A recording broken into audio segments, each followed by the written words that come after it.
Yes, sir. Yeah. Thank you. To treat TB clinic. We all are meeting after a gap of almost 2 months due to ongoing pandemic, and we all have gone through a very difficult time. So I start today's session with paying my gratitude to all the frontline workers who have stood by patients in such difficult conditions. So I would like to start my session by welcoming all the participants, the state TB officers, district TB officers, medical officers, faculty from different medical colleges, faculty from nodal DRTB centers and district DRTB centers. Today we are also joined by members of Indian Chest Society and members from Indian College of Chest Physicians, National College of Chest Physicians, NCCP. So a very warm welcome to all the members who have joined us. And today the NTF, the National Task Force, is represented by the chairman of NTF, Dr. Behra, who will be giving his opening remarks. And then we are joined by DDG TB, Dr. Mandal. After Dr. Behra, I would request Dr. Mandal to say a few words. And then we have other faculties who I'll be introducing from time to time. So a very warm welcome to all the faculty, the senior faculty that we have, Dr. Rajendra Prasad, Dr. Bharadwaj, Dr. Sareen, Dr. Singla, Dr. Sanjeev Nair, a very warm welcome. Now I would request Dr. Behra sir to give his introductory remarks. Thank you, Dr. Nita. There is some background knowledge. Yeah, please mute your mics. And Dr. Diwan, Director NITRD, has also joined us. So a very warm welcome, Dr. Diwan. Thank you, Doctor. Thank you. Dr. Behra sir, over to you. Okay, thank you, Dr. Nita, Dr. Diwan, Dr. Mandal, Dr. Sareen, Professor Rajendra Prasad, and the other Zonal Task Force chairpersons, my dear friends from the ECO group, and then members from the NCCP and the ICS. I think this time I had requested Dr. Nita to include the members of the Indian Chess Society and NCCP to join us, because we are going to discuss today about the newer guidelines for the 2021 that has been approved by the CTD and the National Technical Expert Group. So as Nita has already told you, this was an ongoing activity between NITRD, the CTD, and the task force mechanism of medical colleges. And we had a recess for about 2 months because of the ongoing second wave of the pandemic. And I'm sure this activity will continue. And as since Dr. Mandal is here and all the members from the medical colleges as well as other chest experts and from various districts and states are there, I'm sure my appeal to you all will be that even during this pandemic, we should continue our TB activities, both diagnosis and the treatment, particularly those who are drug resistant TB. So I'm sure you people are doing that because that is very, very important to sustain and maintain our TB control activities in this country. Then without, since we have got limited time today, we'll be more hearing about the newer guidelines that have been approved by the Central TB Division and the NTP. So I think I will stop here, and again I will welcome you all and request Dr. Nita and the NITRD to continue these activities regularly. With these words, I thank you all and I welcome you all to this this activity. Thank you everybody. Thank you, sir. You've always been very encouraging and motivating us to do these activities. Thanks a lot. Now I request our DDG TB, Dr. Mandal, to say a few words.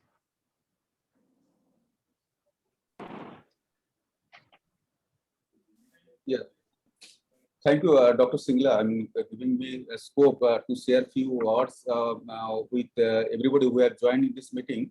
I mean, I am getting this scope. I mean, it's a huge attendance. What I saw in this, I mean, at in the attendance sheet. So I want to use this platform only to share few words regarding the present scenario of to a TV program in the country. And I must, before that, I must thank, I mean, all the dignitaries and all the fellows who have joined, starting from Dr. Behra sir, Sarin sir, and also, I mean, the people from NITRD, Director Dr. R.K. Dewan, and I think Dr. Rupak Singla, Dr. Nita Singla, and other fellows. I mean, other fellows from the other bodies also. Along with, I must congratulate the STOs and DTOs who have joined in the meeting. I mean, they are the main forces of I mean, our program NTP. So just to, I mean, I want to share that, I mean, that NITRD is doing a marvelous job of, I mean, holding this type of NIT, I mean, difficult to treat clinic in their, I mean, in their institution. And I want to share one thing that the Dr. Singla and Dr. Sarin, they are always with us. I mean, whenever we try to contact them to, I mean, regarding any DRTB patients and challenges faced by any DRTB patient, even they talk directly to the patients to overcome their challenges. Thank you very much, Dr. Sarin sir and Dr. Rupak Singla and other fellows, I mean, who are considered as national experts. So having said that, I am coming to STOs and DTOs. I mean, I have gone through the notification, you know, notification of the month of May 2021 and also April 2021. You know that I have sent advisory, even advisory has gone from our additional secretary ma'am regarding the challenges we are facing now. There is huge reduction of notification in the country. You know that the notification as far yesterday's data is concerned, notification for April has been reduced by 40%. I mean, if you think about the total notification data for the month of April, it was most probably 1.24 lakh instead of regular 2 lakhs per month. So, you know, we used to notify at least 2 lakh TB patients per month, as far if you consider the data of 2019 and even the first quarter of 2020. So, and even if we consider, I mean, compare the data of May, April with 2020, there is huge reductions also.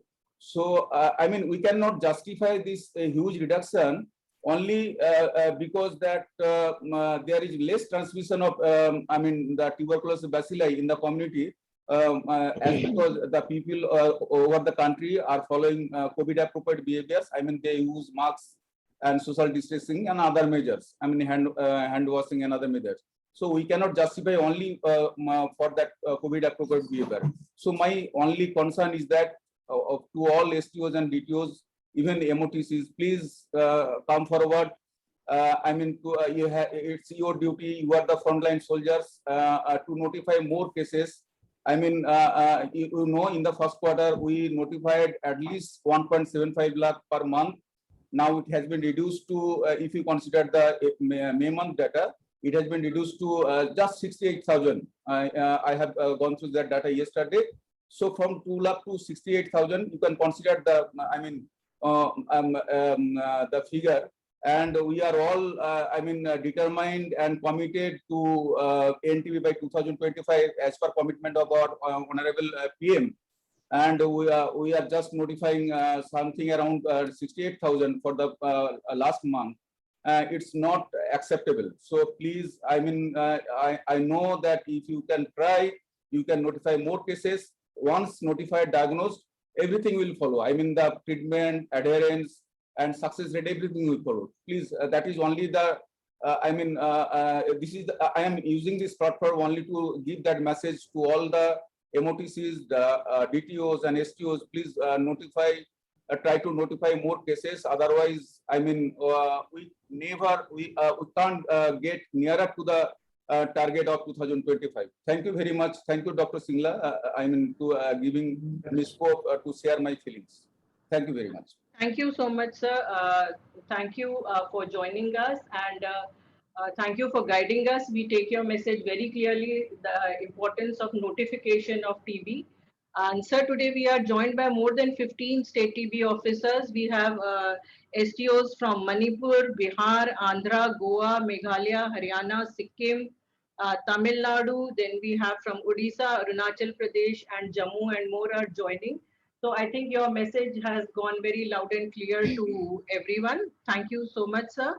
And now we start for proceedings for the day. The first thing would be the case presentation. Today's case is presented by Nodal DRTB Center, Jodhpur, and Dr. Ankita will be presenting the case. The expert for the case will be Dr. Sanjeev Nair. Dr. Sanjeev Nair is head of the department, Trichur Medical College for Pulmonology, and he is also the state task force chairman for Kerala, and he is also the chairman for LTB committee, latent TB committee. Warm welcome, Dr. Sanjeev. And the national expert for the day is Dr. Malik Parmar. Dr. Malik Parmar needs no introduction. Everybody who's working in DRTB knows him personally. He is the National Professional Officer for Drug Resistance and Latent TB at WHO Country Office, India. And he is also the pillar behind the capacity building for PMDT and PMDT guidelines. I need not say much about him. His contribution is immense in the field of DRTB. Warm welcome, Dr. Malik. Dr. Malik, can we see you? If you can just say you are there. Can you confirm your presence? Yes, thank you very much, Dr. Neeta Singla and Dr. Behra, Dr. Singla, Dr. Sareen, the director of NITRD for inviting me here for this particular session, and I'll be happy to contribute to the best of my ability. Thank you so much for having me here. Thank you, Dr. Malik. So over to you, Dr. Ankita, for the case presentation.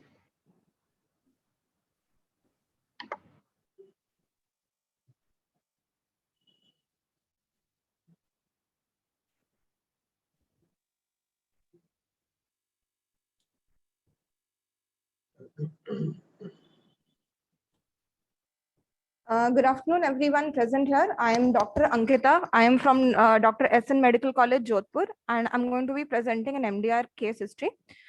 We received a patient who was a 22-year-old male patient from Jodhpur district. He came to our hospital in December 2020. He had chief complaints for about 8 months on and off of hemoptysis, cough, shortness of breath, pain in his chest, low-grade fever, and loss of weight and appetite. He had about 15 kgs loss of weight over 1 year period. Total duration of illness was about 1 year, 8 months. He was addicted to tobacco chewing and he was a laborer by occupation.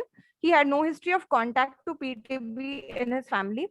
In his past history, he did not have any comorbidities and had started showing symptoms since September 2019, the first symptom being hemoptysis.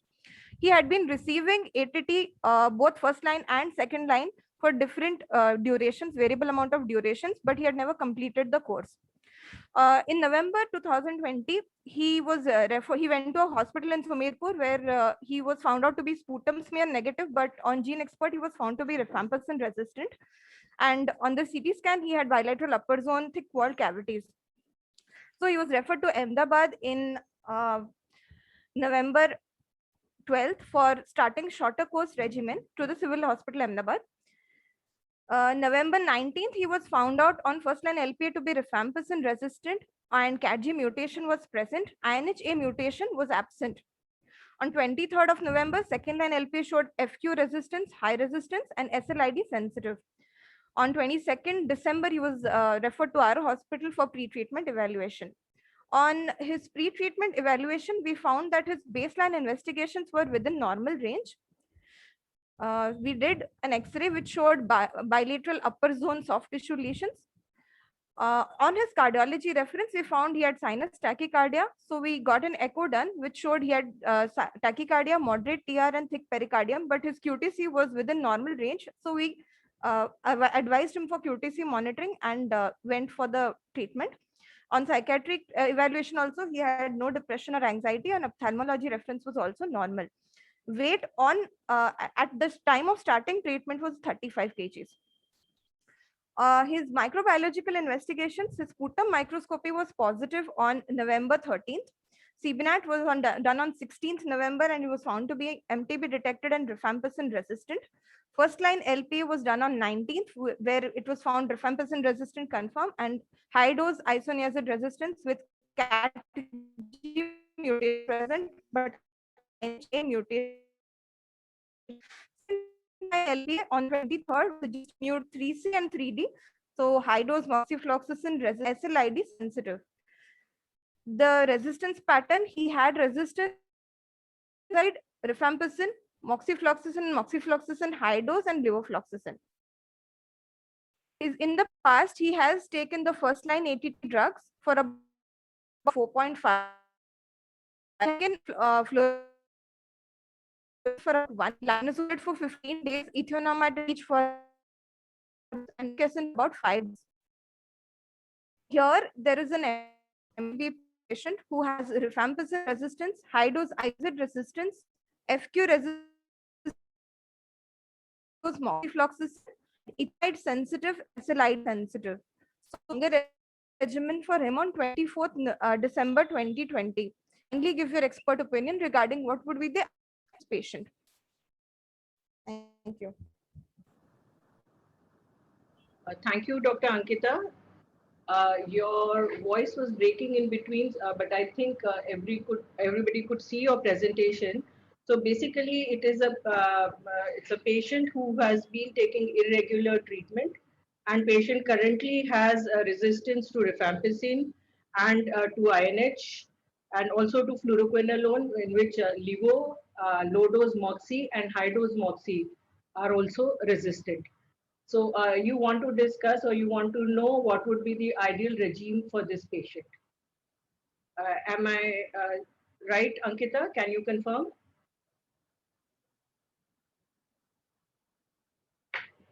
Okay. Yeah, there must be some connectivity issue. Yeah, some connectivity issue. So before I invite our expert for the day for this case, Dr. Sanjeev Nair, if there are any burning questions before he explains, let us take those questions on the history, if there are any questions. If anybody has any doubt on the history, or they have some question which they would like to ask the expert, so that expert could answer them during his presentation.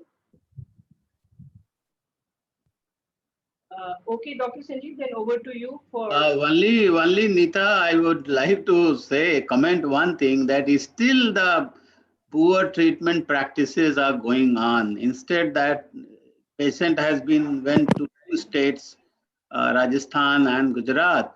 But you see, the initial treatment of this gentleman was very poor, poorest of the poor. So what I'm trying to, as a clinician, I have always said that still the poor treatment practices are going on. That's why probably he has come to this stage of say 3x DRTB, we can say. Sanjeev, that was my point of thinking. As a teacher, I always say. Thank you, Dr. Ayendra Prasad. I think those very valuable comments from a senior teacher who's considered a teacher by all of us and has been a guiding force to the program. Respected DDG TB Dr. Mandal, NTF Chair Dr. Behera, all senior faculty and guides to the program, friends. Dr. Ankita did a very fast presentation because we had pushed her to present fast, and I thank her for having finished well in time so that we have adequate time for the discussion that follows by Dr. Singla, which is the main item for the day. I hope I'm audible. Dr. Nita, I'm clearly audible? Yes, sir, you're loud and clear, sir.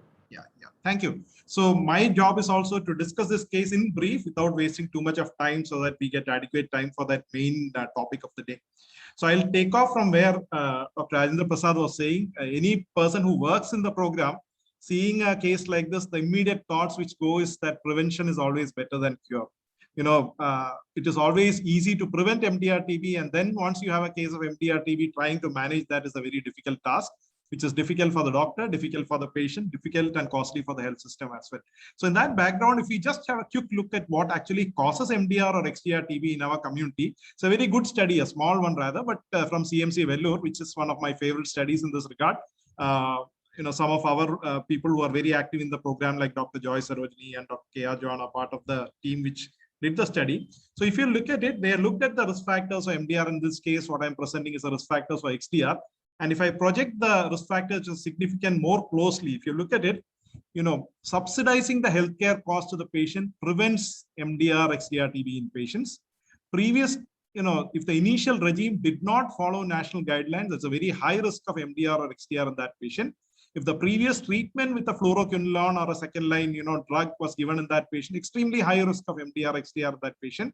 And again, the last one is the number of treatment regimes. It is very high. Then again, it causes MDR, XDR. This is exactly what Professor Rajendra Prasad sir was making a point on, which again, all of us who are in the program for years, these are thoughts which come to mind. And if you have things like that, you actually end up creating MDR-TB in this patient, this patient or any patient like this. So it is in that context that we think in terms of how do we prevent MDR, XDR-TB rather than trying to manage. So in this context, we would think that the patient should be getting regimes as per NTEP. This is exactly what Rajendra Prasad sir was saying, that he should get free drugs and eligible support. The program is actually providing good quality drugs free of cost to patient, and the patient should have the access to those drugs, and that is a challenge for all of us. The initial regime, when you're treating a patient initially with drug sensitive TB, you don't need any other second line drugs in the regime. Adding on second line drugs, as you saw in this case, adding on levofloxacin, moxifloxacin, linezolid to a patient who is initially starting treatment would not only convert the patient to MDR when he's irregular, but he would also end up as an XDR or a pre-XDR, as had happened in this case. And then the program has a lot of schemes for treatment support in terms of financial support, as well as in terms of treatment support, in terms of adherence support. So all those things are there in the program, and we should ensure that our patients get access to it. The point Rajendra Prasad sir was making is that this patient took multiple regimes from multiple hospitals in 2 different states, and that definitely should not happen. Our patient in the very onset should get access to all these things. And that is what Dr. Mandal was mentioning, and that is what we are all aiming for. And if we do that properly, we would drastically bring down the load of MDR, XDR that we have in our country. So starting with that, now moving on to the job of evaluating the patient and making a regime for this patient. I'll again keep it brief. In the past, we have discussed this in detail, so I'm not going to detail mutation analysis. But what are we looking for? We need a first-line LPA, which would tell us that INH and rifampicin resistance is there. But in addition to that, the CAT-G would say that high-dose INH resistance is there. And the INHA, which is more important in this case, will tell you whether ethionamide resistance is there or not. Then you need a second-line LPA, and the second-line LPA would tell you whether levofloxacin resistance, and in addition, whether moxifloxacin high-dose resistance is there or not. It will also tell you whether the second-line injectables are resistant. So that is something that you can pick up from your second-line LPA. In addition to that, the program also provides MGIT, which will confirm the resistance high-dose moxi and also to other drugs. So there was a time long back, teachers like Dr. Sarin and Dr. Rajendra Prasad Behra sir have been teaching for long, but even me as a teacher from my beginning, I always used to tell my patients, if my patient was in the USA, I would have gone with a DST-based regime. But today in India, we have the facility that we can tailor a DST-based regime for each of our patients, and all these investigations allow us to do that. So coming back to our case, this particular case, so what do we have here? We have a CBNAT which showed the RIF resistance. So we know that this patient is having either RIF resistance or MDR-TB. In addition, the first line LPA confirmed that there is CAT-G resistance, which is INH resistance. So it is a case of MDR-TB, but INHA resistance was not detected.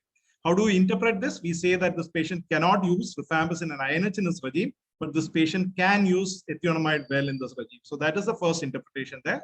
And the second interpretation is that the second line LPA showed levofloxacin resistance as well as high-dose moxi resistance in terms of the mutation, 3B and 3C she had mentioned. We are not going to details of that, but moxi is also resistant, but the second line resistance is not detected. So the interpretation is that we cannot use levofloxacin or moxifloxacin high dose in this patient.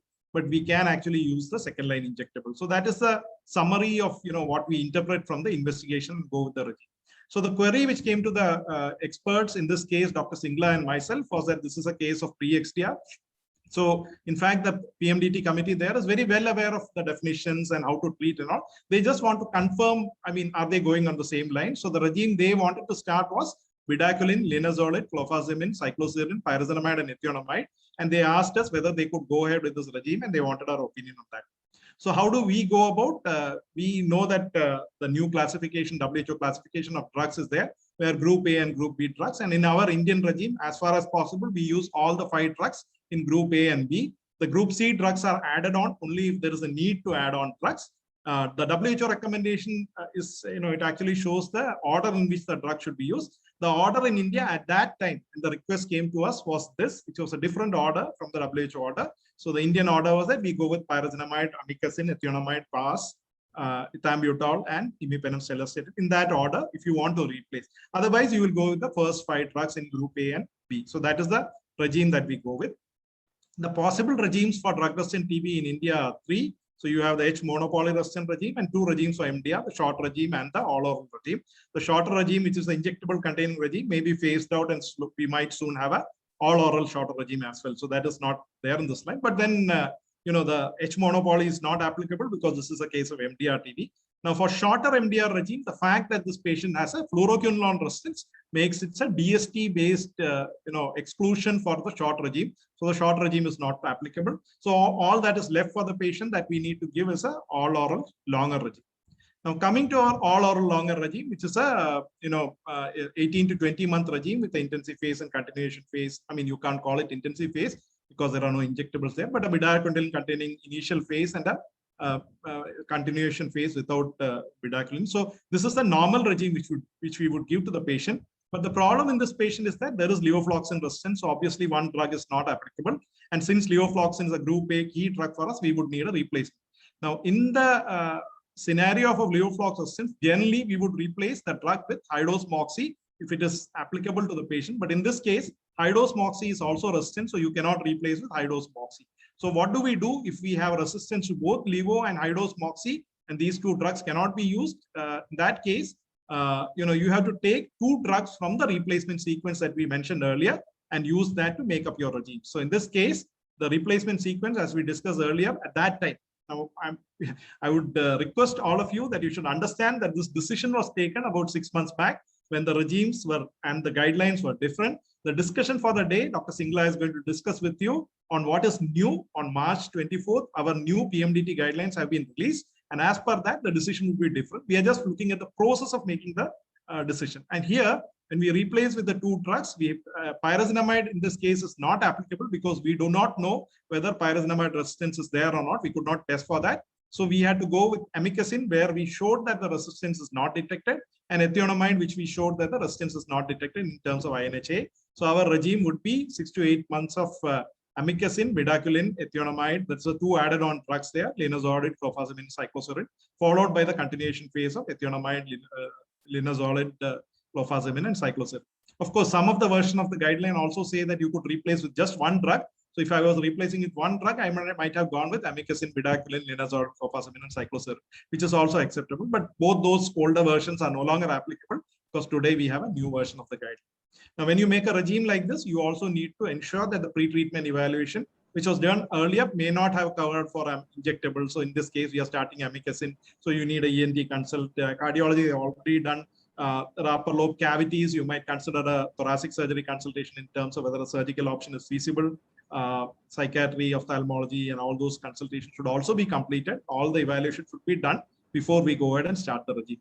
So I was informed, I think Dr. Ankita had some connectivity issues. I'll also inform you that she actually, they started this regime, and the patient, after the initial weight loss before starting treatment of 15 kg, has had a weight gain of 2 kg and some amount of radiological clearance, but it is still a long journey for that patient, and the patient is doing well. She made the presentation short because we had requested her to keep it short in view of having to cut time for the next presentation. So thank you. What we discussed right now is from the previous versions of the guideline. Currently, you have a new guideline, and Dr. Singla would be discussing with you, explaining to you how the new guideline is, how you would actually apply that in patients who would currently come to us. If a patient has been started on a regime previously, we will not change that, irrespective of whether, as per the new guidelines that applies or not. So whatever regimes are continuing in older patients would still continue. Thank you so much. Thank you, Dr. Sanjeev. There are some questions on the chat. First of all, I congratulate you that you've given us a very nice explanation. And just for the faculty who have joined us later, I would just like to tell you the process how we go about discussing these cases. If you have any difficult case in the field where you feel that you need an expert's opinion from this forum, you have to send your case through nodal DRTB center to Central TB division on the email that has been mentioned on the chat box. Any nodal DRTB center can send the case to the Central TB division. Central TB division will mark this your case to one of the experts. We have a panel of about 20 experts from the country, and there'll be 2 experts who will go through your case and will give you solution within 48 hours. So within 2 days, you will get the resolution to your case. And then later date, whenever we have this kind of echo clinic, we will pick up one of those cases so that we all can learn from those cases. So whenever you have any difficulty, you can send the case. Similarly, this case was sent by Jodhpur to Central TB division, and Central TB division marked this case to Dr. Sanjeev Nair and Dr. Singla for resolution. And resolution was provided as per the guidelines a few months back, because we have not had a clinic for past 2 months. So, and then this patient has been shifted on the regime suggested by the experts. And now we have got this case here for others to learn from this case. Dr. Sanjeev, can you take the questions from the chat? One of the questions was, can we give ethionamide if INH is resistant? So it's a good question. Thank you for that. So what we explained is that when we look at the first line LPA, we are looking at 2 mutations there. So we are looking at both CAT-G and INHA. So if there is a CAT-G mutation, it indicates a high dose resistance to INH. However, if there is INHA mutation, that indicates a resistance to ethionamide. So in that case, in this particular case, the INHA mutation was not there, which indicates that ethionamide may be applicable in this particular patient. However, if there is ethionamide resistance also detected, we would not be using ethionamide in this patient. So I think, yeah, some of these questions, I think Dr. Neeta, once Dr. Rupak Singla's presentation is also over, some of them, maybe the new guideline might actually apply to that. We are replacing with 2 drugs now, so later it might become 1 drug. So those things will only maybe create a bit of. Yeah. Yes, Dr. Sanjeev, I was saying that in the interest of the time, most of the other questions, I think they will be covered in the next presentation when we discuss about the newer guidelines. If still anything remains, we can take up at that time. Yeah, thank you, Dr. Sanjeev. Dr. Malik, if you have any burning comments to add, we can add it here, or we can take your comments after the didactic.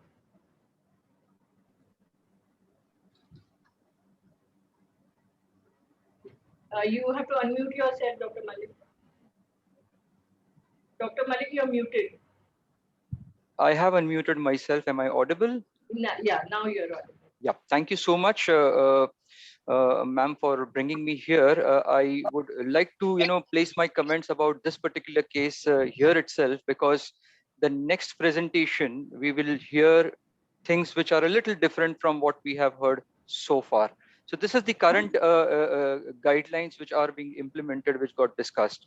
So I at the outset, first of all, reiterate the appeal made by DRTB that due to this second wave of COVID pandemic, we are witnessing right now a rapid decline in the case notification of TB. We need to kind of, work together and bounce back as a country to kind of, catch up the lost ground in the last 2-3 months and bring the notification rates both from public sector as well as private sector to the levels which were in the pre-COVID era, and go beyond that. So that's an appeal once again.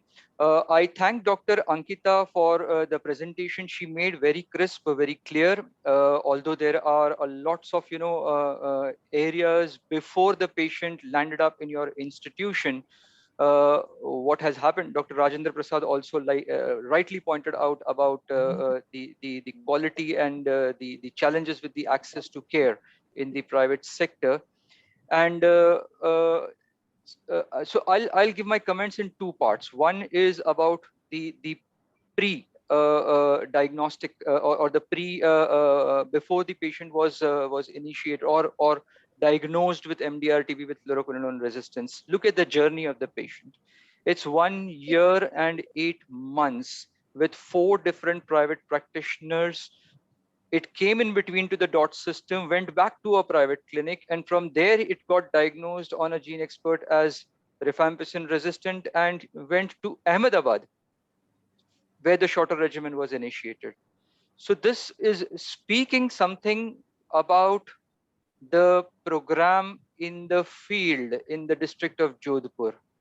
It also speaks about the quality of care in the field as far as holding the cases are concerned, because once the patient is in the DOTS system, the follow-up has to be intensive enough to keep holding the patient and then continue the quality of care required as per the progress the patient is making on there. We did not see that. The patient went back to a private sector institution. Now, coming to the private sector piece, I know that JEET project is being implemented in the district of Jodhpur, but that started since October. So before that, this organized way of listing down and prioritizing the private practitioners as per the TB caseload that they are handling, this systematic approach has just started. So it is time that the district of Jodhpur, and this does not go only for Jodhpur, across the country, the JEET project or without the JEET project, the program has sanctioned PPSA to be introduced in many districts across the country. My appeal to the state TB officers and district TB officers and even the consultants who are there in this particular call, please expedite and have these systems of public-private support agencies in place, collaborate closely with the JEET partners, and make sure that the listing of all the practitioners in the field, their prioritization and their targeted engagement processes are accelerated.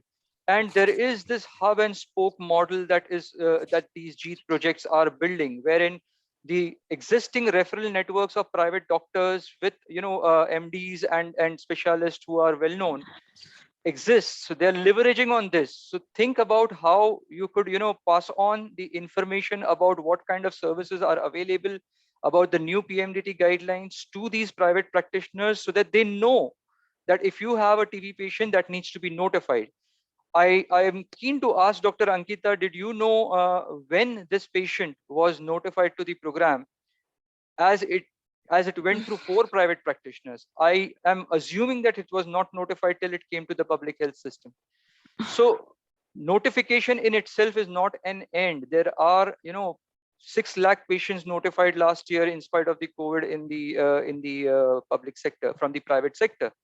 But of those, if you look at the national data on the website on NICSHARE, you'll see about 20 to 25% only have got a universal DST, which means 75% of the patients are still not getting the public health action, which is the responsibility of the program to reach out to those providers as well as to the patients with support of the PPSA agencies. So these are the systems on the ground which need to be strengthened to make sure that we just not go towards universal access, but also that access should be backed up with quality care with the public health actions, universal DST, and then linking them to the right treatment through the right channels. So that's one. The other observation is that I am so glad to see the timelines from the time it reached the Jodhpur DRTB center. You have done well in terms of getting the first line, second line LPA results in an acceptable timeline, so that you could come to a stage where you are guided by the DST to take an appropriate regimen. I was also happy to see that you have meticulously done all the investigations and the cardiologist consultation, etc. So that is helping the experts also to be able to give you these solutions that they are. And I'm sure there must not have been many back and forth between you and the experts who have reviewed your case.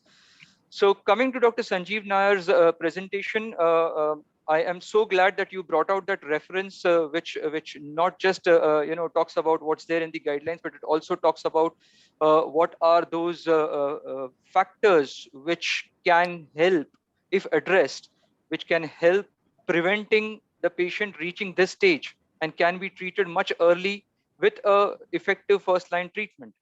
So that plus the step-by-step approach that you took to explain how a regimen has to be decided amongst all the regimen options that we have, and then because of fluoroquinolone resistance and other history related factors and other systemic and investigational issues, how do you choose which regimen, what drugs replace which drugs? So it eventually boils down to the replacement drug table, and you had taken most of the points from the existing national guidelines on the modification that you suggested.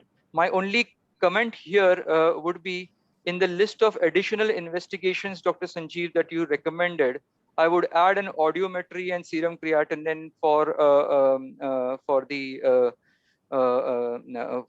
baseline assessment if it was not done during the shorter MDR-TV regimen initiation, given that we are now also introducing amikacin here. That's my only comment. So thank you so much for this, and I will request the audience that when you listen to the next presentation, try and identify what are the subtle differences or subtle updates, which I'm sure Dr. Singla will highlight. Thank you so much. Yeah. Thank you, Dr. Malik. They were really useful inputs from your side. We tend to neglect when in the field. Thank you so much.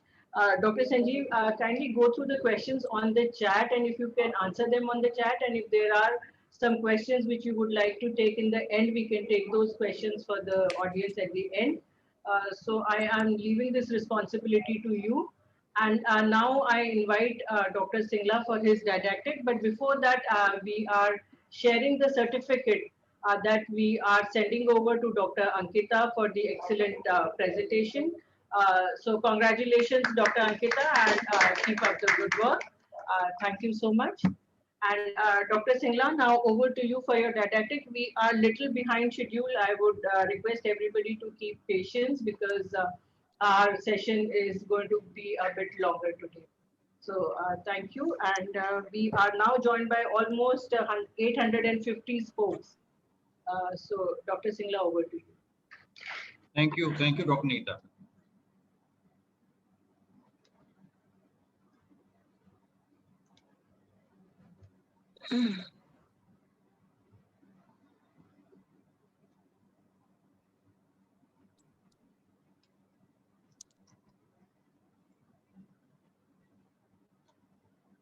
Okay, very good afternoon to everyone. Sorry, Dr. Singla, I forgot to introduce you.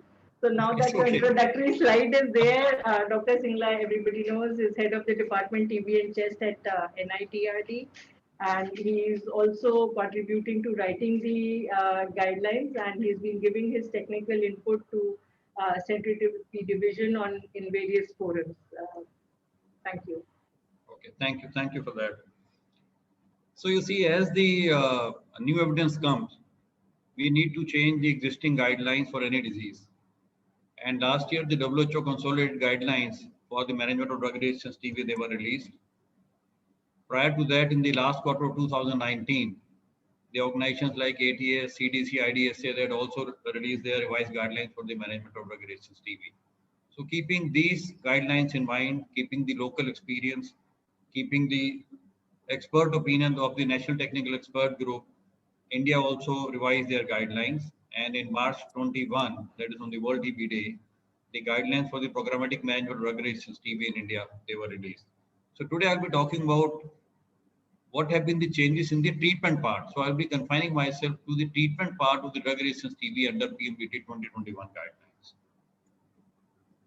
If you look at the global TB report of 2020, in the year 2019, India was contributing almost 1/4 of the estimated global incidence of TB as well as estimated global incidence of MDR-TB, and also contributed to 1/3 of the estimated global mortality from TB among HIV negative. So this again indicates that we need to treat the TB cases as well as MDR-TB cases appropriately, and we should revise our guidelines and we should follow them so that we can think of our target of TB elimination from the country as well as from the world. You see, as per the guidelines, the definition of pre-XDR and XDR-TB has been revised, and this is as per the meeting report of the WHO expert group held in October 2020. As per this, the pre-XDR TB is MDR or resistance TB, which is also resistant to fluoroquinolone, and XDR TB is MDR or resistance TB that is resistant to fluoroquinolone and at least one additional group A drug, that is either bedaquiline or linezolid or both. This has been done because now the second-line injectables are no more the preferred drugs for the treatment of drug-resistant TB, and rather the drugs like fluoroquinolone, bedaquiline, linezolid, they are the key drugs for the management of drug-resistant TB, and that's why they are labeled as Group A for the management of drug-resistant TB. We'll come to it later. Now, as per 2021 guidelines, the age criteria has been revised, and this we have been looking for a long time. Now, bedaquiline can be given to children 5 years to even 5 years to 18 years and weighing at least 15 kg in consultation with the pediatrician. And bedaquiline is not contraindicated in extrapulmonary TB. The delamanid, the age group remains same, 6 years and above. 6 to 11 years, we give 50 milligram twice a day, and 12 years and above, 100 milligram twice a day. And the recent data review for the WHO guidelines suggested that there are no additional safety concerns for concurrent use of delamanid and bedaquiline. Then another important part is the DRTB drugs in pregnancy. This has also been revised. Now, as per the evidence, the thionamide should not be given in the first 32 weeks of pregnancy due to teratogenic effect in the first trimester and risk of hypothyroidism in the infants in the second trimester. Earlier, the thionamide was being avoided in the first trimester only. Then an observation study in the South Africa, wherein some pregnant ladies were exposed to bedaquiline, others were not exposed to bedaquiline. It showed that the exposure to bedaquiline in pregnancy was associated with low birth weight, that is less than 2,500 grams. Although among them, more than 80% had gained weight over 1 year of age and were developing normally. There was no other significant differences in the infant outcomes, pregnancy outcomes, or maternal treatment outcomes. But what is suggested in the guideline is that the use of bedaquiline in pregnancy should be a consultative decision between the obstetrician and the physician or the DRTB centers, and the risk and benefit should be explained to the patient also. So accordingly, now the flow chart for management of pregnancy has also been revised. If the pregnancy is less than 20 weeks, as earlier, we advise MTP. If the MTP is done, then patient can start or continue with the shorter oral bedaquiline containing regimen, provided there is a consultative decision, as we discussed earlier, between the obstetrician and the physician. If the pregnancy is more than 20 weeks, then we have two scenarios, less than 32 weeks and more than 32 weeks.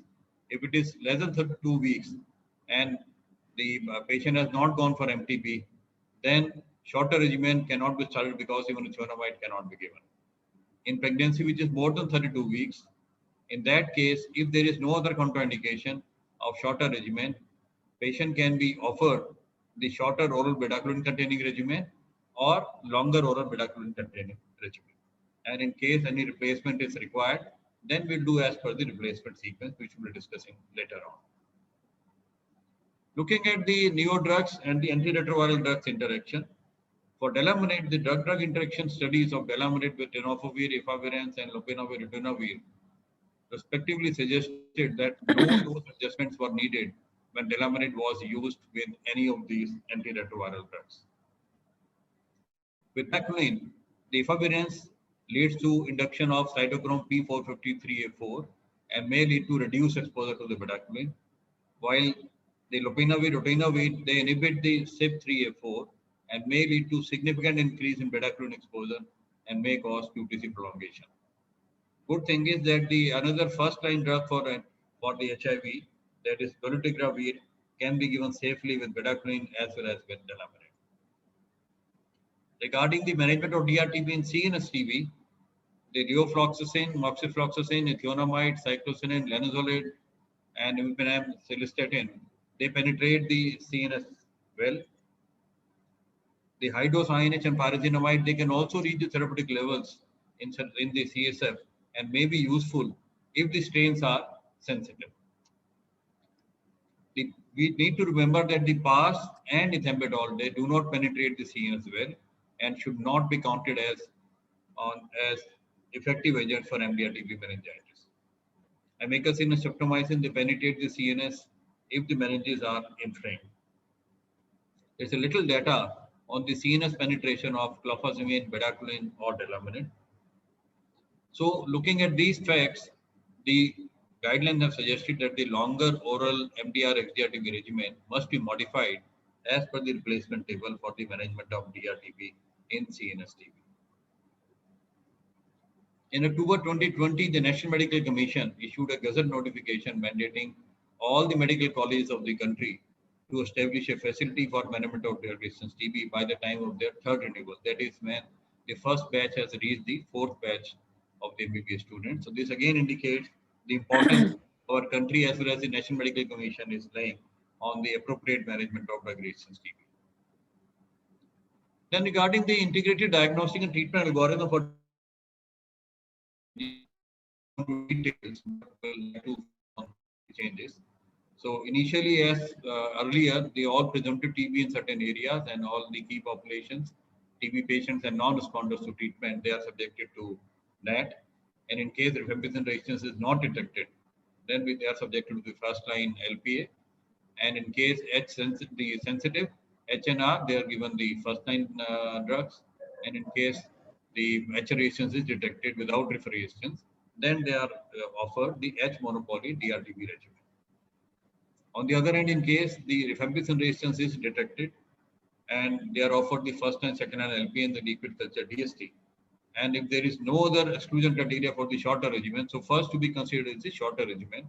If there is no other exclusion criteria, no additional resistance like the fluoroquinolone, or there is a H resistance with only CAT-G or only INHA, not both, then the shorter regimen can be offered. You see, again, there is a change that earlier even INHA mutation alone was a contraindication for the start of shorter regimen, but now it is no more.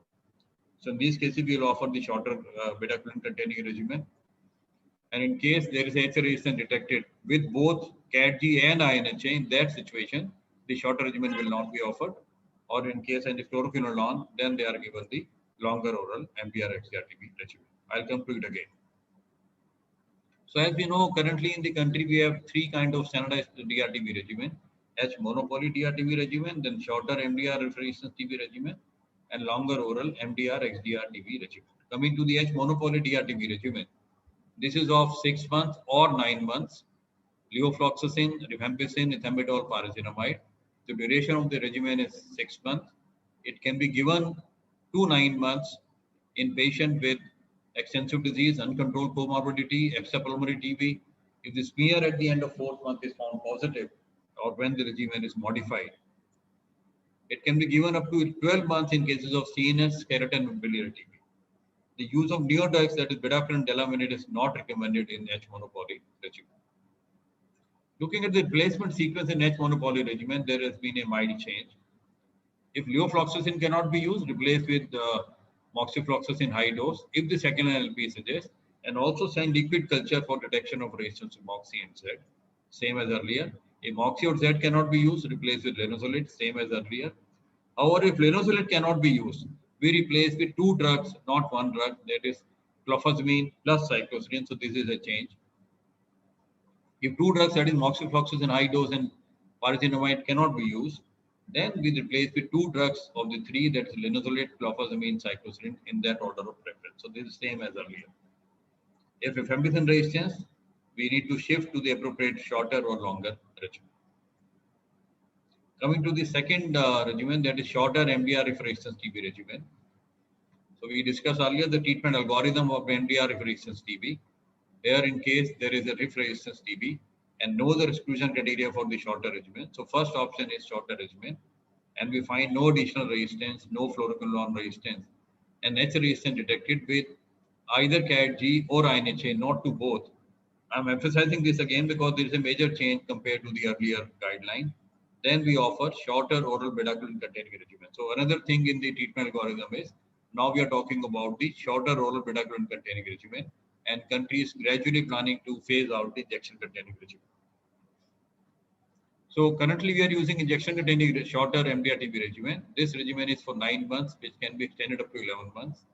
Intensive phase is for 4 months, which is extendable to 6 months. And the continuation phase is fixed for 5 months. In the initial intensive phase, we give 7 drugs, moxifloxacin high dose, pyrazinamide, ethambutol, clofazimine, and supplemented with kanamycin, ethionamide, and high dose INH. In the continuation phase, we give 4 drugs, moxifloxacin high dose, Z, E, and clofazimine. And we need to remember that this is a package of treatment. If any drug needs replacement, then we have to switch this to the all oral longer regimen. You see, in 2020, the WHO consolidated guidelines, they recommended a shorter oral bedaquiline containing regimen of 9 to 12 months in eligible patients with confirmed MDR or resistance TB. Eligibility means who have not been exposed to treatment with second-line medicines used in this regimen for more than a month, and in whom the resistance to fluoroquinolone has been excluded.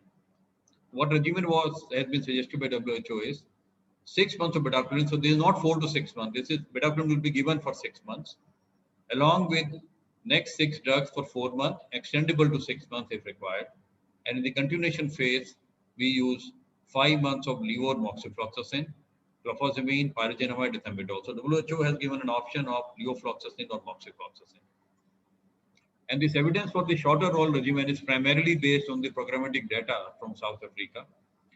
The injectable agent in this in South Africa was replaced by bedaquiline in combination with levofloxacin or moxifloxacin with clofazimine, ethambutol, pyrazinamide, high dose INH, and ethionamide or prothionamide among 891 patients. And among these 891 patients, 83% of the patients were on levofloxacin and the remaining were on moxifloxacin. And what they had reported is that in the bedaquiline containing all oral shorter regimen, there was a treatment success of 73% compared to the 60% with standardized shorter regimen with the second-line injectables. So what has been recommended by the National Technical Expert Group and approved and is there as a part of 2021 guideline for the shorter oral bedaquiline containing regimen is of 9 to 11 months. Initial phase, 7 drugs, 6 months of bedaquiline, and then 4 months, which can be extended to 6 months of the 6 drugs, levofloxacin, pyrazinamide, ethambutol, clofazimine, ethionamide, and high dose INH. And in the continuation phase, which would be for 5 months with 4 drugs, levofloxacin, pyrazinamide, ethambutol, clofazimine. So here it is levofloxacin, not moxifloxacin. And the bedaquiline will be given for 6 months, not 4 months and then extendable to 6 months. So in case somebody is on, does not require extension, then the 5th month and 6th month, that person will be on bedaquiline along with the this 4 drugs, that is levofloxacin, Z, E, and clofazimine. In case anybody requires extension, then up to 6 months bedaquiline will be there, and the rest 6 months will be there during the extension period. Presence of second-line injectable is not an exclusion criteria for the bedaquiline containing shorter regimen. And shorter oral regimen is to be launched in India in 7 states to begin with and to be scaled up across the country based on the experience. Coming to the eligibility criteria to whom to give and whom not to give the shorter MDR resistance regimen. So the inclusion criteria include presence of rifampicin resistance, MDR resistance TB with H resistance based on INHA mutation only or based on CAT-G mutation only. But in case both are there, then this will not be given. And MDR resistance TB with FQ resistance not detected. There should not be history of exposure to the previous treatment with second-line medicines in the regimen, that is bedaquiline, levofloxacin, ethionamide, clofazimine for more than a month. Unless we have documented susceptibility to these medicines, then we can consider not otherwise. Then other inclusion criteria include no extensive TB disease. And extensive TB disease has been defined in 2021 guidelines that adults presence of bilateral cavity disease or extensive parenchymal damage on the chest radiography, and in children aged under 15 years, presence of cavities or bilateral disease on the chest radiography. So in case they are there, it will not be given. Then there should not be severe EPTB disease, and severe EPTB disease has been defined as in adults presence of miliary TB, TB meningitis or CNS TB, and in children under 15 years of age, extrapulmonary forms of disease other than lymphadenopathy, that is peripheral nodes or isolated beta channel mass without compression. So in this situation, if there is no extensive TB or no severe EPTB, then bedaquiline containing shorter regimen can be given. And another change is that in PLHIV without severe EPTB disease, they can be given bedaquiline containing shorter MDR reference TB regimen. In earlier guidelines, in the PLHIV, even with non-severe EPTB, the shorter injection containing regimen was contraindicated. Other inclusion criteria include the children aged 5 years to 18 years of age and weighing at least 15 kg. Of course, in consultation with the pediatrician, they can be given bedaquiline containing regimen. In less than 5 years of age, bedaquiline has not been approved in our country, although WHO has suggested even 3 to 6 years of age. Then it can be given to women who are not pregnant or lactating. However, there is a catch here again, as we discussed earlier. In pregnancy with more than 32 weeks, bedaquiline containing regimen can be considered, but it should be a consultative decision between the obstetrician and physician, and the risk and benefit should be explained to the patient also. Bedaquiline is not recommended in the lactating woman unless the mother is willing to replace breast milk with formula feed. Then coming to the exclusion criteria, we have DST-based exclusion criteria, that is presence of FQ resistance will not give the shorter oral bedaquiline containing regimen. However, the presence of SLI resistance is not exclusion criteria for the shorter bedaquiline containing regimen, while the presence of SLI resistance is an exclusion criteria for the current injection containing regimen. Then MDR resistance TB with H resistance detected with both INH-A as well as CAT-G mutation, even they cannot be given bedaquiline containing shorter.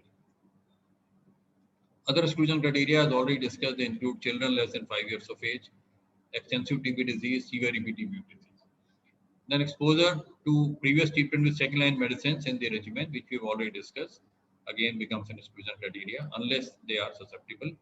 Then intolerance to any drug or risk of toxicity from a drug in the shorter MDR refresher regimen is another exclusion criteria. For the injection containing MDR refresher regimen, the inclusion and exclusion by far most of the time is same as bedaquiline containing regimen, except that it is contraindicated in pregnancy. It is contraindicated when DST shows resistance to injections. In children less than 5 years, it is not preferred due to the adverse drug reaction of the second injectables on the 8th nerve of the children, and it will be gradually phased out in India. The dosages I am not discussing, they remain the same as per previous guidelines, they have not been changed. Coming to the third standard DRTB regimen, that is longer oral MDR DRTB regimen. You see, as per WHO 2020 recommendations, all group A agents, that is levofloxacin or moxi, bedaquiline, linezolid, and at least one group B agent, that is clofazimine or cycloserine trazodone, should be included to ensure the treatment starts with at least 4 TB agents likely to be effective, and at least 3 agents should be included for the rest of the treatment if bedaquiline is stopped. However, when it was discussed in the National Technical Expert Group, in India, the experts concurred to start with all 5 drugs of Group A and Group B and continue with the 4 drugs in the latter part of the regimen, that is beyond 6 to 8 months, if the patient can tolerate the drugs and for operational ease in the field. This longer oral MDR XDRTB regimen in India is 18 months, which can go up to 20 months. Bedaquiline to be given for 6 months or longer in certain specific situations later. Then levofloxacin, linezolid, clofazimine, cycloserine. And after 6 months to 8 months, depending on the case, the dose of linezolid will be reduced to 300 mg per day. In XDRTB, the duration is 20 months. Now, as we discussed, if you look at the replacement sequence, there has been a major change in this replacement sequence as per the PMDT guidelines. If you look at briefly about what we were doing in PMDT 2019 guidelines, the replacement sequence in the first 6 to 8 months was First choice was pyrazinamide, if sensitive, amikacin if sensitive, ethonamide if sensitive. So this is the sequence. Then PAS, ethambutol, imipenem, cilastatin, or meropenem, along with the amoxicillin tautanate acid. If bedaquiline needs replacement, we used to give delaminate. If delaminate cannot be given, give 2 group C drugs. If levofloxacin needs replacement, give high dose moxifloxacin if found to be sensitive. If moxi cannot be given, then give 2 group C drugs. Another guideline was that if linezolid, clofazimine, or cycloserine, they need replacement.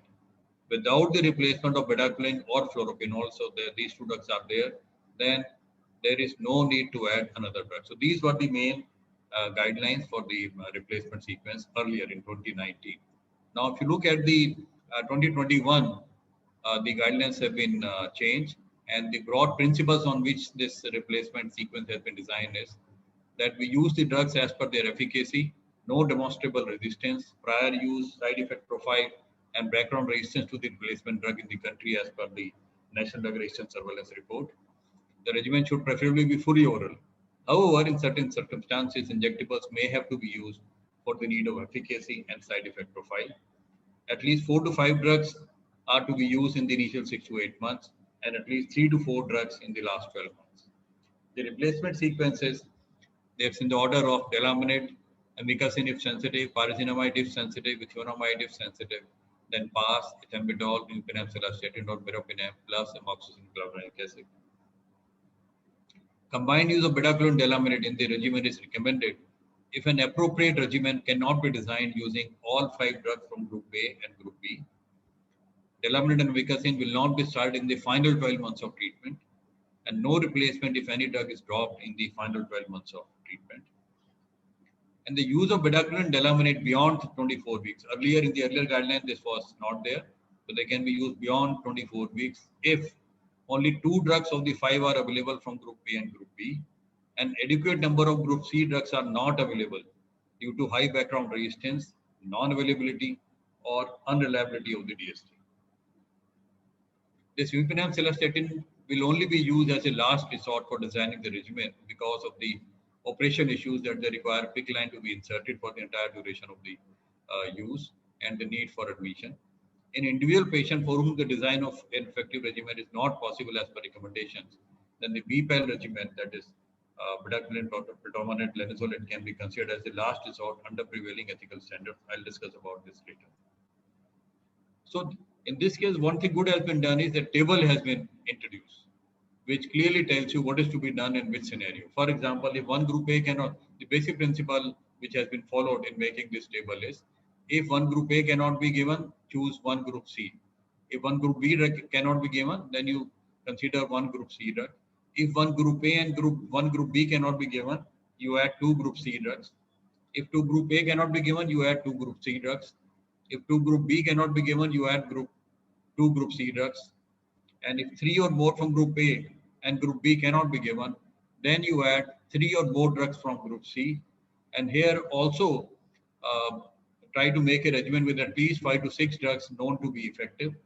If bedaquiline and delaminate can be used, then their combined use in the regimen with at least 4 to 5 drugs, or even their extended use, should be considered till the clinical and pathological conversion takes place. And if we find bedaquiline and linezolid can be used, then one can explore the possibility of using this BPAL regimen under the prevailing ethical standards. Coming to this table, you see, so each and every drug has been defined that, like, if one group A drug cannot be used, we add one group C. So if fluoroquinolone cannot be used, we pick up delaminate from below. If no bedaquiline, then we again choose the first replacement drug, that is delaminate. No linezolid, same delaminate.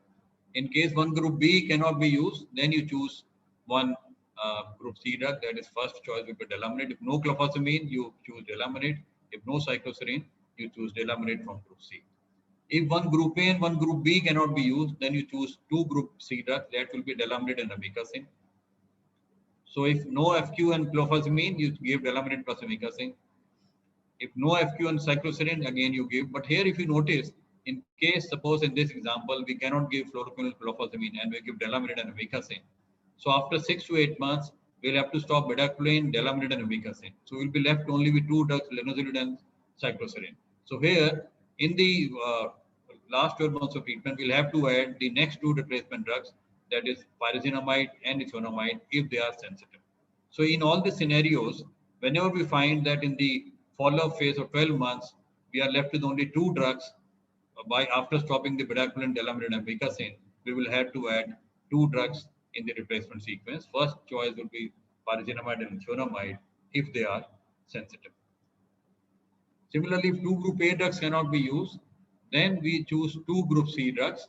If fluoroquinolone, bedaquiline cannot be used, we'll again use delamanid and amikacin, and the rest of the drugs will be continued. Sorry. So here also same thing will be followed. In case we are left with only 2 drugs, like if FQ and linezolid cannot be given, we'll have to give delamanid and amikacin, and after 6 to 8 months, bedaquiline will be stopped, delamanid will be stopped, and amikacin will be stopped. Then we'll have to add the pyrazinamide and ethionamide in that order, in case it is possible to add in the regimen. And if 2 group B drugs cannot be given, that is clofazimine and cycloserine, here after 6 to 8 months, initially we'll choose delamanid and amikacin, but after 6 to 8 months, we'll have to stop bedaquiline, delamanid, and amikacin. So again, we'll be adding the 2 more drugs in the follow-up 12 months of treatment. Now, as we know today, what we are holding is the difficult to treat TB clinic, and it's very nice to see more than 800, rather almost 900 people joining, and all the senior staff from the Ministry of Health, the states, and the from WHO consultants, everyone, the National Task Force, State Task Force, everybody has joined. So it's a good forum to disseminate the knowledge and share the experience. But what 2021 guidelines, they also suggest that we should start now. The country, as a country, India is very vast, and we want to empower the nodal and the district DRTB center, that at state level we should have vehicle to treat TB clinic. And this initiative will support and strengthen the nodal DRTB and the district DRTB center for the management of difficult cases of DRTB, and improve the quality of DRTB care in the country. And the national experts will continue to mentor the state level, the DDC3 experts. And it is good that certain states like Bihar, Tamil Nadu, Maharashtra, Telangana, they've already started the difficult to treat TB clinic at the state level. If you come with this, the replacement sequence, if you come and discuss the today's case, which Dr. Sanjeev and I have discussed very well. So this patient was MDR TB with rifampicin resistance, H resistance with CAT G mutation, and fluoroquinolone resistance, including the high-dose moxifloxacin resistance. But sensitive to ethionamide, sensitive to injectable second line, and the DST report to pyrazinamide was not available. So as per the old PMDD guidelines, rather this we are using till date, we have to replace levofloxacin with 2 group C drugs, that is in the order pyrazinamide, amikacin, ethionamide if sensitive. But since we do not have PZA sensitivity available, so in this case we'll be offering longer oral MDR-XDR regimen, and levofloxacin will be replaced by amikacin plus ethionamide. So regimen will be as per old guidelines, as Dr. Sanjeev already explained, will be bedaquiline, linezolid, clofazimine, cycloserine, along with amikacin and ethionamide. However, with the new 2021 guidelines, the longer oral MDR-XDR regimen with levofloxacin to be replaced with 1 drug from group C, that is delamanid, and the regimen will be bedaquiline, linezolid, clofazimine, cycloserine along with delamanid, and the regimen remains the oral itself. The entire 5 drugs are oral. Coming briefly to the MDR resistance management in children. Children more than 5 years and weighing more than 15 kg are eligible for oral shorter or oral longer MDR resistance regimen. Children more than 5 years, when we decide the principles of treatment, it is same as in adults. However, the shortening of treatment duration to less than 18 months may be considered in case the children are there without the extensive disease. For children less than 5 years, where we cannot give bedaquiline or delamanid as of today, then the longer oral MDR-XDR regimen modified as per the replacement table should be considered. Bedaquiline can be replaced by amikacin, pyrazinamide, ethionamide in the initial intensive phase. However, we should avoid injectables as far as possible because of their adverse reaction to the hearing loss in children. Briefly about the next TB trial and the BPAL regimen. You see, the TB Alliance, they tested in novel oral regimen for the XDR-TB or those who failed or were intolerant to MDR-TB consisting of bedaquiline, predominant and linezolid for BPL regimen for 6 months, extendable to 9 months. And when the findings were published in March 20 in the NEJM, it showed that total 109 patients were analyzed. There was 90% successful outcome, very high among these group of patients, and 10% had unfavorable outcome. And the linezolid in this regimen is 1200 milligram a day.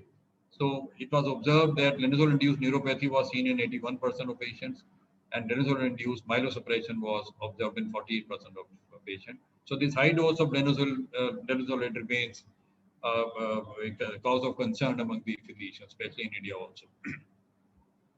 The WHO Consulted Guidelines 2020, they recommend that this regimen lasting for 6 to 9 months, consisting of bedaquiline, predominant, and linezolid, it may be used under operational research condition and does not apply to routine programmatic use in multi-drug resistant TB with TB that is resistant to fluoroquinolones, who have either had no exposure to the bedaquiline and linezolid or have been exposed to no more than 2 weeks. And our National Technical Expert Group has recommended for use of BPL regimen under operational research conditions. And in exceptional cases, if design on effective regimen is not possible as per WHO recommendations, then the BPL regimen can be considered as a last resort by the NTB under prevailing ethical standards. Here, in case it is to be given after being discussed in the difficult to treat TB clinic, then NTB will ensure the availability of the drugs. And just for your knowledge, the predominant has been approved by the DCGI for use as a part of BPL regimen under the conditional access. Then there have been changes in the treatment outcome also. Regarding the interim treatment outcomes, the pathological conversion is labeled when the after pathological confirmation of TB at least 2 consecutive cultures at least 7 days apart. Earlier we used to say at least 30 days apart, they are found to be negative. Pathological reversion, if at least 2 consecutive cultures taken on different occasions at least 7 days apart, here again 30 days we have gone down to 7 days, are found to be positive either after initial conversion or for patient without pathological confirmation of TB. For defining treatment failed, pathological reversion is considered only when it occurs in the continuation phase. And time to culture conversion is calculated as the interval between the date of DRTB treatment initiation and the date of the first of these 2 negative consecutive cultures 7 days apart. Here the date of sputum specimen collected for culture should be used. Regarding the final treatment outcome, now all forms of DRTB, H monopoly, the shorter regimen or the all or longer regimen, the treatment outcome has been combined. So treatment is labeled as failed when a patient whose treatment regimen needs to be terminated or permanently changed to a new regimen option or treatment strategy. And the reasons for this change include no clinical and or pathological response. When we say pathological response, means pathological conversion with no reversion, or there is this adverse drug reaction or evidence of additional drug reactions to medicines in the regimen. Patient is labeled as cured when a pulmonary TB patient with pathologically confirmed TB at the beginning of treatment who completed treatment as recommended by the national policy with evidence of pathological response and no evidence of failure. Treatment is said to be completed, so outcome is labeled as treatment completed when a patient who completed treatment as recommended by the national policy, whose outcomes does not mean the definition of cure or treatment failure. Died, a patient who died of any reason before starting or during the course of treatment. Lost to follow up a patient who did not start treatment or whose treatment was interrupted for 2 consecutive months or more. Not evaluated when a patient for whom no treatment outcome was assigned. This includes cases of transfer out to another treatment unit whose treatment outcome is unknown and excludes the loss to follow-up. And treatment success is sum of cured and treatment completed. So here in the loss to follow-up, now it is now the whose treatment was interrupted for 2 consecutive months. Earlier it used to be one month. Now coming to the management of asymptomatic context. Earlier they were in the earlier guidelines, they were not given any chemoprophylaxis, but in the 2021 guidelines, now some chemoprophylaxis has been suggested. For household contacts of MDR-TB with fluoroquinolone sensitive, 6 months of levofloxacin. For household contacts of H-resistance TB with R-sensitive, 4 months of rifampicin. And for household contacts of RR-TB With H and fluoroquinolone susceptible, 6 months of INS can be considered. It is to be introduced in a phased manner for all the age groups to gain programmatic experience to guide further expansion while awaiting the results of the ongoing studies. And this household contact they need to be monitored for 2 years for any symptom development while they are on this scheme prophylaxis. Regarding the dosage, for 6 months of levofloxacin, children more than 14 years of age with less than 45 kg, 750 milligram per day, and more than 45 kg, 1 gram per day. And for children less than 15 years of age, it is to be given by the body weight. For 4 months of rifampicin, that is daily for 4 months of rifampicin, for age less than 10 years of age, 10 milligram per kg per day with a maximum of 600 milligram per day, and age less than 10 years, 50 milligram per kg per day, ranging from 10 to 20 milligram. So, ladies and gentlemen, with this brief idea about the revised changes in the PMD 2021 guidelines, I like to conclude here with emphasizing that the introduction of the newer drugs has increased the chances of treatment success for DRTB patients. Whenever possible, the injection-free regimen for DRTB patients are to be preferred. And we must see carefully the inclusion and exclusion criteria before considering the shorter oral bedaquiline containing regimen. And there have been some changes, we need to keep that in mind. The replacement of drugs as per the new PMDT 2021 guidelines should be followed now. And when bedaquiline and delamanid are to be given together, the additional safety concerns have not been reported. So this can be used. And the household contacts of DRTB patient should be offered prophylaxis treatment as per the 2021 guidelines. Thank you very much for a very patient listening. Thank you all.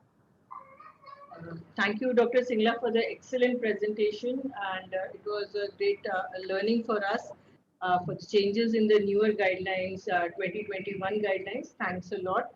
And we have lots of questions in the chat box for you, and most of these questions are on shorter MDR-TB regime. I am straightway going to questions because we are short of time. We have already exceeded the time. One very small Sure, comment. sir. Sure, sir. Thank you, Rupak, for very exhaustively presenting the PMDT 2021. And this very clearly explains what I'm saying for last 2-3 years, that the treatment now has become a very complicated one. Nobody could dare in private sector to touch these cases. That is one. Because now it is very difficult to make regimen, and second thing, drugs are also not available also. So Dr. Mandal is here. My one suggestion is, now our program has to be very alert and has to be made available to everyone, because I think everybody who is diagnosed as MDR or other TB, they have to come to the government. There's no option. And treatment, as Dr. Singla said very rightly, I'm saying it for last, it has become now very complicated. The things were easier before when they come. So now the program has to run, as we have seen in the first case, the patient has to run for about 1.5 years before getting to the right treatment. So here also the MDR, our program has to made very, very swift and very, very effective, so that all the patients should get a right treatment. Thank you, Singla, for a very nice presentation. Thank you, sir. Thank you very much. Thank you, sir. Just to inform that our license for the Zoom expires at 1:30 and it's 1:23. So we just have very short time, and I don't know how much we'll be able to cover. So one quick question. If INHA mutation was contraindication to shorter MDR-TB regime, then why we are giving ethionamide with bedaquiline containing regime, shorter regime, number one. And why levofloxacin in place of high dose moxi in BDQ container? You see, let us take one by the first question is, if INHA mutation is present, and then we are giving shorter regimen. You see, shorter regimen is a group of 7 drugs. So, and each drug plays its role. So, the studies have shown that even if INHA mutation is present, but if we give these 7 drugs in the first 4 to 6 months and then 4 drugs in the final 5 months, the regimen efficacy was there. So, that was the reason that it is still there. And the second question was? It was regarding fluoroquinolone, that why levofloxacin in place of high dose moxie in BDQ containing regimen, in shorter regimen. Yeah. You see, if you look at currently the evidence of shorter oral regimen, bedaquiline-containing regimen, is from the South Africa, as we explained, and their programmatic experience. So among the 891 patients which they had given, they had used in almost 88% of patients the levofloxacin and moxie in very small number of patients. So that has been adopted. And of course, as we know, these things are always subject to change as the experience comes. So in case we find levofloxacin is doing well, we may continue with this. And if not, we may, again we like to change. Thank you, Dr. Singla. There have been 2-3 questions on pregnancy. If pregnancy with shorter MDR-TB regime, what drugs to replace? So I think you made it very clear in your presentation that if patient is pregnant, then shorter MDR-TB regime is contraindicated and patient has to be shifted to all oral longer regime. So I think that answers all the questions regarding pregnancy that we have on chat box. No, here one thing is there that even in pregnancy more than 32 years of age of gestation period, the zoonamide can be given. And in case from case to case basis, we have to decide. In case we feel that there is a need for bedaquiline, then a consultation can take place between the obstetrician, the physician of DRTB center, and the patient. And in that case, it can be considered. So it's not absolute contraindication. It can be considered provided there's a proper consultation between the obstetrician, physician, and the patient, and the risk and benefits are weighed. So it will vary from patient from case to case. Yeah, thank you, Dr. Singla. We are meanwhile joined by STO Mizoram, by NTI, NIRT, Tambram, STO Jharkhand, STDC Gujarat, and then we have senior faculty Dr. Jayakishan. All of them have joined us. So thank you for joining us. And now I will invite Dr. Malik for his closing remarks on this, because we are running short of time. Meanwhile, I would also like to thank the faculty who joined us, all the faculty who joined us, the members of both the associations who have joined us, the Central TB Division, National Task Force, Director NITRD, and most of all, ECHO India team who's helping us, supporting us, running these clinics. Thanks a lot, and over to Dr. Malik for his closing remarks. And please answer the poll in your chat box. Please, that helps us to improve. So kindly take up the poll in the chat box. Dr. Malik, please.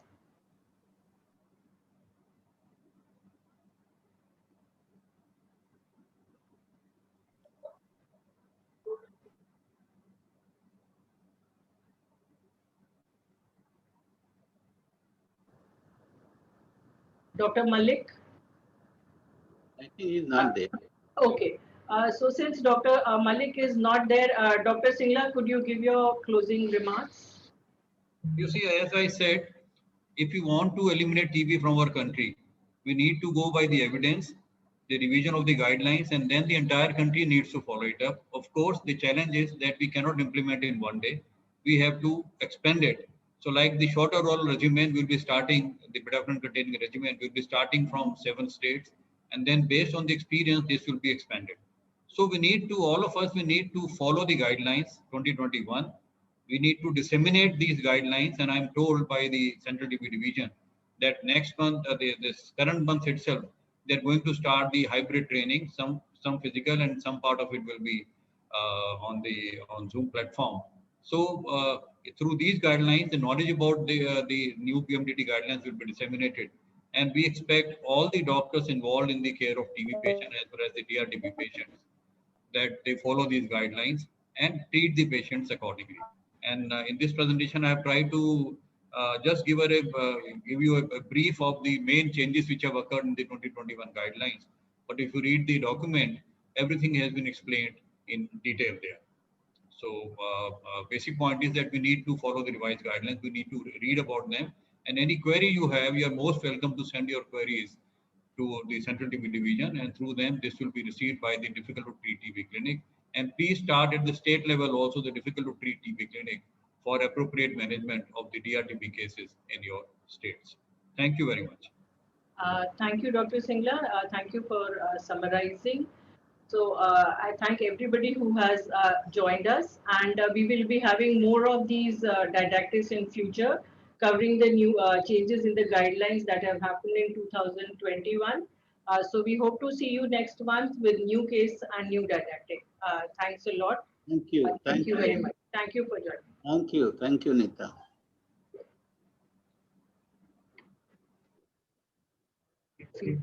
Yeah, please, if you're there, please add your feedback to the chat section that you have. The link is there in the chat section. Please give us your feedback.